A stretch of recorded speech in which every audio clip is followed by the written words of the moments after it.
Hello everyone, class 6 maths zone exercise 7.1 question number 6. Identify the terms with contain y and write down the coefficient of y. बोला ये जा रहा है कि y से related जो टर्म है उसे आप पहचानिए और y के कोफिशिएंट को लिखिए। ठीक है, जिसमें हमें एक एक्सप्रेशन दिया गया है 5 + y + 5x।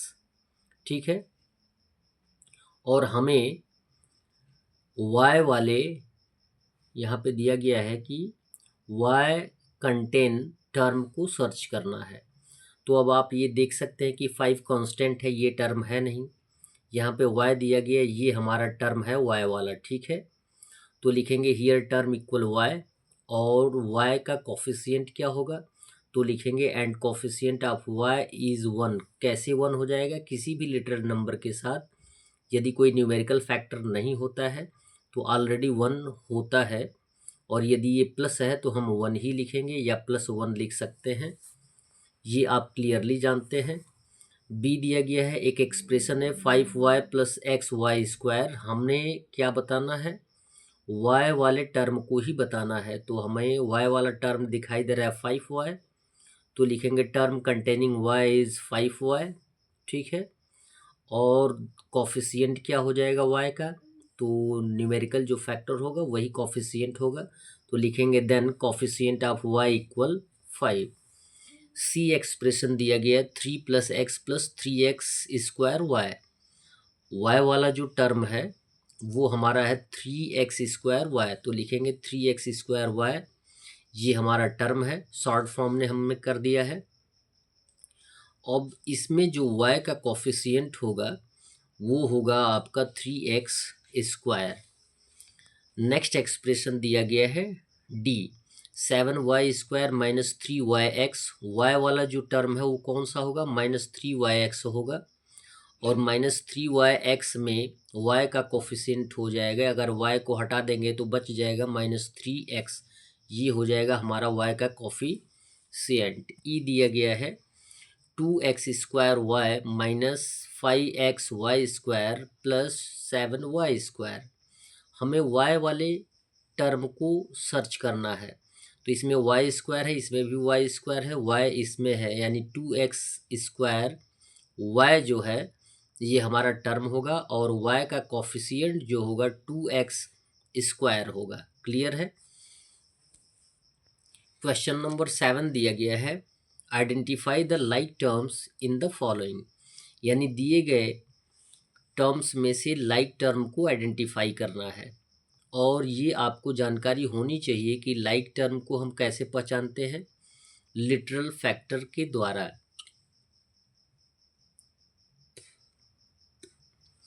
हम जो लाइक टर्म होते हैं उनको लिटरल फैक्टर के द्वारा आइडेंटिफाई करते हैं।